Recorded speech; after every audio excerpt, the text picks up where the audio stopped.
Sean bien llegados. En este video de Derecho Tributario 1 vamos a ver las ganancias de capital. Les saluda el profesor Wilfredo Escoto.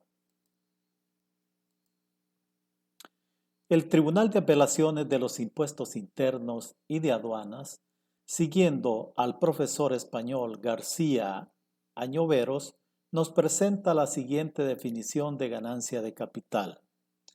Es el aumento del valor de los elementos patrimoniales poseídos por una persona física o jurídica. Asimismo, es la ganancia que se produce cuando existe un incremento en la valorización de los bienes de capital. Entre los elementos patrimoniales se tienen los siguientes: bienes inmuebles, tales como terrenos y edificaciones; bienes muebles, tales como maquinaria, equipos, vehículos, etc. En El Salvador no constituye hecho generador el revalúo de los bienes, sino hasta cuando estos sean transferidos. Con base a lo que regulan los artículos 14 y 42 de la Ley de Impuestos sobre la Renta, presento la siguiente definición de ganancia de capital. Es la obtenida por una persona natural o jurídica cuando transfiere bienes muebles o inmuebles, transcurridos más de 12 meses contados a partir desde la fecha de su adquisición, siempre que el sujeto no se dedique habitualmente a la compra-venta, permuta u otra forma de negociaciones sobre bienes muebles o inmuebles, y el precio de la transacción sea mayor a las deducciones admitidas por la ley, las cuales son el costo básico del bien, las mejoras que se le hayan efectuado y los gastos necesarios para efectuar la transacción, aplicándose una tasa del 10% al valor de la ganancia neta de capital. Las ganancias de capital presentan ciertas características. Entre estas tenemos las siguientes. Es una renta de tipo extraordinario, es decir, no se buscan por medio de poner una empresa mercantil en marcha. Son generadas por operaciones muy esporádicas. Existen pues también algunas excepciones a esta regla. No es una actividad habitual.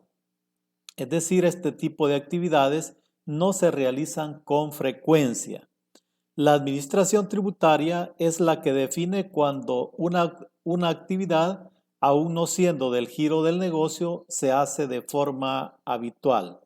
Esto lo podemos relacionar con lo regulado en el artículo 25 de la ley de IVA. No forma parte de su giro o actividad. Los bienes que se transfieran para que constituyan ganancias de capital no deben ser los del giro o actividad del negocio. Por ejemplo, un contribuyente cuyo giro es vender equipos informáticos, si en los bienes del activo fijo o de capital tiene equipos informáticos y decide venderlos, estos serán gravados como rentas ordinarias. Por el contrario, si vendiera un vehículo, por no ser de su giro la venta de esta clase de bienes, puede constituir ganancia de capital. Las ganancias de capital no se aplican tampoco a los activos extraordinarios regulados en el artículo 71 de la ley de bancos. Esta clase de activos lo reciben las instituciones financieras en concepto de pago de préstamos, y como se vuelve una actividad cotidiana para las instituciones financieras, no tiene el beneficio de ser considerados como ganancias de capital y pagar una tasa menor de impuestos sobre la renta. Por tanto, tributarían a la tasa del 30%.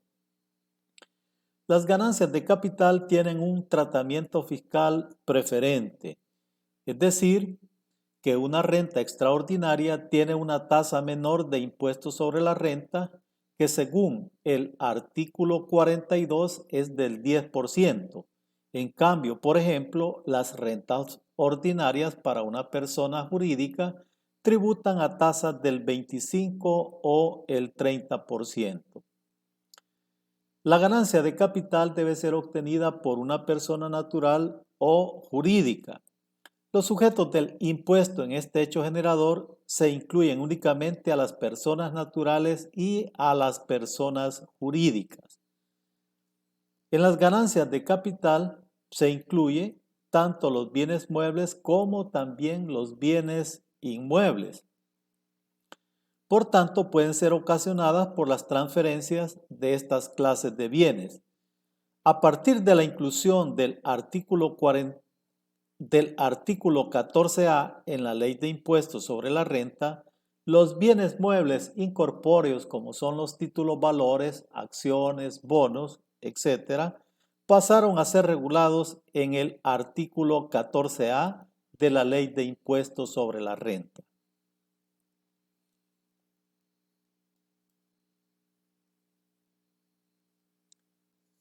Conceptos principales que aparecen en las ganancias de capital. Para poder determinar la ganancia de capital es necesario aclarar varios conceptos, como son los siguientes. Valor de la transacción. Generalmente es el precio de venta de los bienes muebles o inmuebles. No obstante, pueden presentarse transferencias especiales en las cuales el precio de venta no resulta tan obvio. Por ejemplo, en la permuta de bienes, es decir, intercambio de bienes por otros bienes. Bienes dados en pago de deudas, como sería el caso de las daciones en pago o las adjudicaciones en pago. Aportes de bienes a sociedades u otras entidades. En estos casos es importante la valoración que se tenga al respecto y si esta valoración está alejada de los precios de mercado, la administración tributaria está facultada por ley para determinar el precio de la transferencia a valores de mercado. Siguiendo con los conceptos principales, debemos tener claro que el costo básico es igual al costo de adquisición de los bienes menos las depreciaciones fiscales que se hayan realizado y admitido de acuerdo con la ley. Se debe tener en cuenta si los bienes que se transfieren fueron adquiridos a título oneroso, es decir, fueron comprados, permutados, aportados a sociedades, etc., o fueron adquiridos a título gratuito, como en el caso de bienes recibidos en una donación, legados o herencias. En estos últimos casos señalados, será el costo básico del donante o causante a la fecha de la donación o aceptación de la herencia.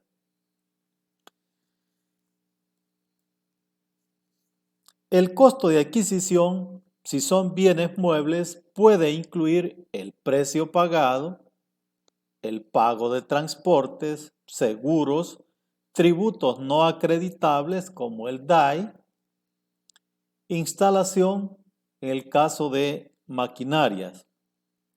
Si son bienes inmuebles, el costo de adquisición puede incluir el precio pagado, gastos notariales, gastos de inscripción en el Centro Nacional de Registro, el impuesto a la transferencia de bienes raíces, etc.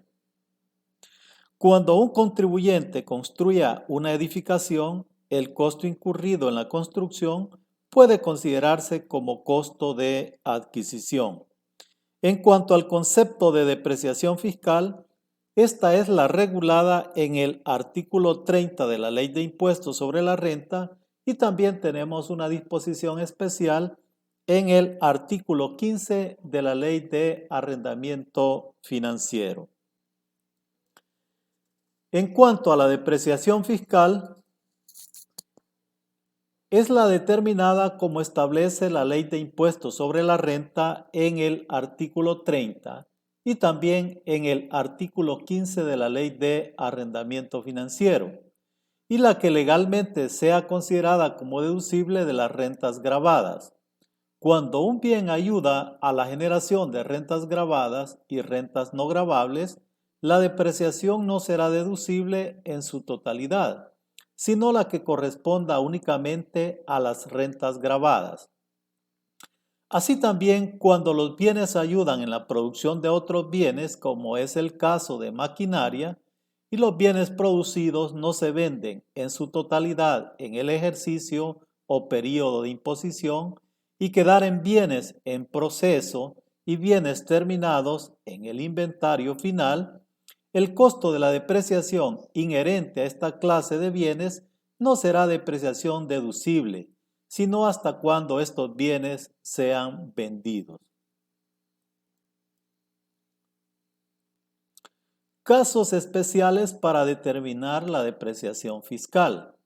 Cuando se trate de la depreciación de bienes muebles, se debe tener en cuenta los casos especiales de maquinaria importada que ha gozado de exención de IVA. En esta situación, el valor máximo a depreciar será el valor declarado en aduana, y en caso de bienes muebles usados, será el precio del bien cuando nuevo, ajustado con los porcentajes que señala el artículo 30 de la Ley de Impuestos sobre la Renta, y por tanto no será su costo de adquisición.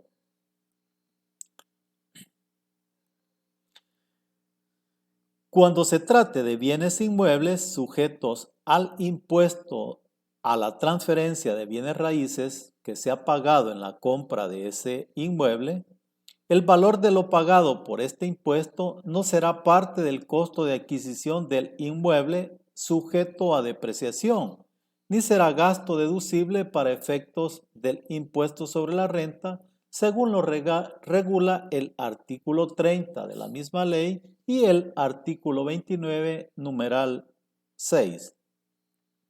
En cuanto a los bienes inmuebles, debe tenerse presente que no son depreciables fiscalmente los terrenos, sino únicamente lo construido sobre ellos.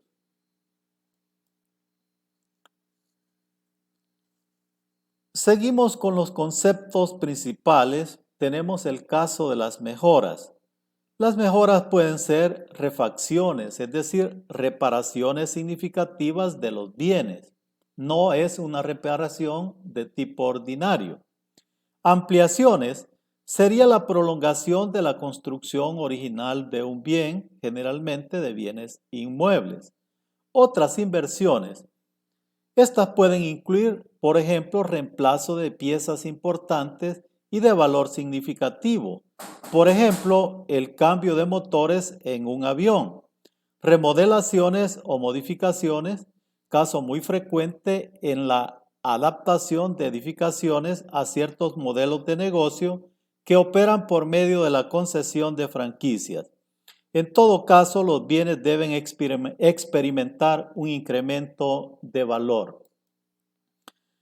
En los conceptos principales, en cuanto a los gastos necesarios para efectuar la transacción, para efectuar la transferencia de bienes, se recurre en muchas ocasiones al pago de comisiones a sujetos independientes que actúan como agentes intermediarios, quienes cobran comisiones por sus servicios, las cuales están afectas al IVA.